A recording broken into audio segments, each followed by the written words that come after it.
The Nine Worthies are 9 historical, scriptural, and legendary personages who personify the ideals of chivalry as were established in the Middle Ages. All are commonly referred to as princes in their own right, despite whatever true titles each man may have held. In French they are called Les Neuf Preux, meaning 9 Valiants, which term gives a slightly more focused idea of the sort of moral virtue they were deemed to represent perfectly, that of soldierly courage and generalship. The study of the life of each would thus form a good education for the aspirant to chivalric status. In Italy they are I Neuf Preux.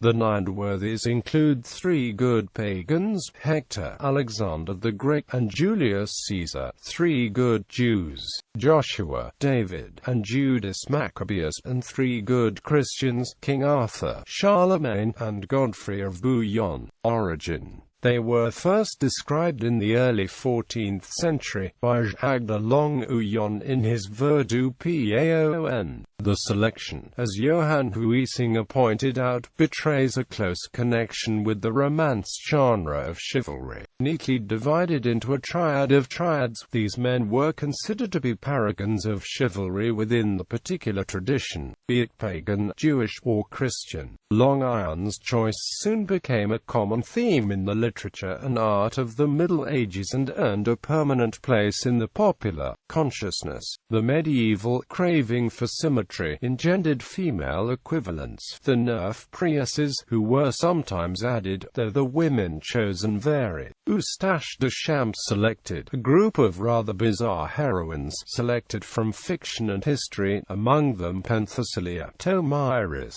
Semiramis. Literature and suites of tapestry featured the full complement of 18, whose allegorical figures preceded King Henry VI of England in his triumphal royal entry to Paris, 1431. A 10th worthy was added by de Champs, in the figure of Bertrand du Guesclin, the Breton knight to whom France owed recovery from the battles of Cierre, Coucy and Poitiers. Francis I of France still occasionally paraded himself at court dressed in the antique mode to identify himself also as one of the Neuf Preux. The 1459 Ingram Codex presents the coat of arms of the Nine Worthies among a larger list of attributed arms of exemplary individuals, as the 3 better Jews, best pagans, and best Christians, alongside the arms attributed to 3 heroes of King David, the 3 Magi, the 3 mildest princes, the 3 worst tyrants, 3 patient ones, 3 anointed kings, and 3 noble dynasties. Symbolism. As a group, the Nine Worthies represents all facets of the perfectly chivalrous warrior, all, with the exception of Hector, a conquering heroes.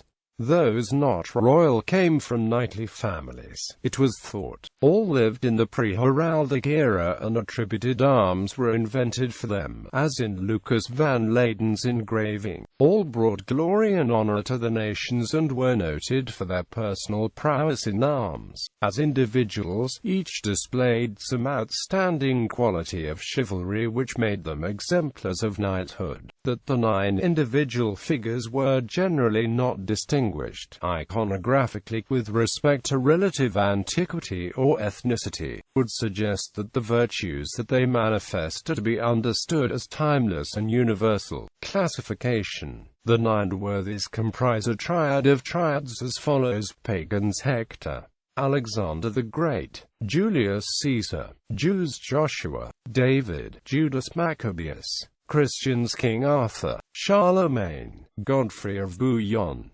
9 worthy women. In the late 14th century, lady worthies began to accompany the Nine Worthies, though usually not individualized and shown as anonymous Amazon-styled warriors. In later years, 9 of the most illustrious ladies of all ages and nations were chosen from scripture, history and legend to be placed alongside the male counterparts, though their choices for the lady worthies were not usually standardized and often varied by region, author and artist. Les Neuf Preux adds Neuf Preux, including Penthesilea, Tomyris, and Semiramis. Together with the male counterparts, they precede Henry VI as he enters Paris in 1431, and figure in La Juvencelle. The list of Preuses was however less fixed, and not always structured in pagan, Jewish and Christian triads.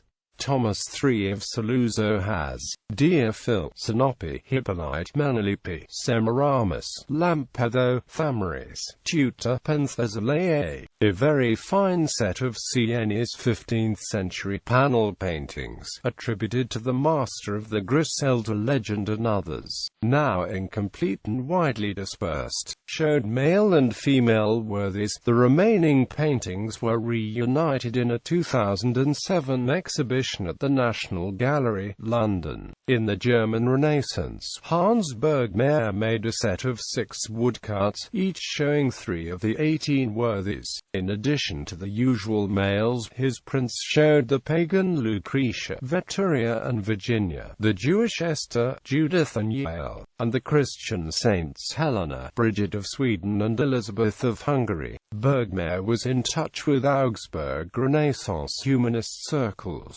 who may have helped choose the group. Apart from Veturia, mother of Coriolanus, who tried to save Rome from defeat by her son, the other pagan two were examples of chastity, responsible for no heroic acts except the defense of their own virtue. In contrast, 2 of the Jewish women, Judith and Jael, are known for their personal assassination of leaders opposed to Israel. Judith carries a sword in one hand and Holofernes' severed head in the other, and Jael carries the mallet with which she hammered a peg in the head of Sisera. The power of women and female violence was an interest of German artists at the time, and Lucas van Leyden, Albrecht Altdorfer and others made prints of Jael in the act. The Christian trio of saints, all very popular in Germany at the time, are all women who had been married. Bridget became an abbess as a widow. In addition, like 3 of the male worthies, Elizabeth of Hungary was an ancestor of Bergmair's patron Maximilian I, Holy Roman Emperor, and Helena was a Roman empress. Unlike the other 2 groups, who all face each other, apparently in conversation, these 3 all look down, and may illustrate the female virtue of silence. Bergmair's conception was not very widely followed. Nine Worthies of London. Nine Worthies of London is a book by Richard Johnson, written in 1592, that borrows the theme from the Nine Worthies. The book is subtitled Explaining the Honourable Exercise of Arms, the Virtues of the Valiant, and the Memorable Attempts of Magnanimous Minds, pleasant for gentlemen, not unseemly for magistrates, and most profitable for prentices. Celebrated the rise of 9 famous Londoners through society from the ranks of apprentices to commoners. The 9 were Sir William Walworth, Sir Henry Pritchard, Sir Thomas White, Sir William Severnell, Sir John Hawkwood, Sir John Bonham, Christopher Croker, Sir Henry Mauleverer of Cornhill, and Sir Hugh Calverley. The term Nine Worthies was later used to refer to 9 of the Privy Councillors of William III, Devonshire, Dorset, Monmouth, Edward Russell, Carmarthen, Pembroke, Nottingham, Marlborough and Lowther.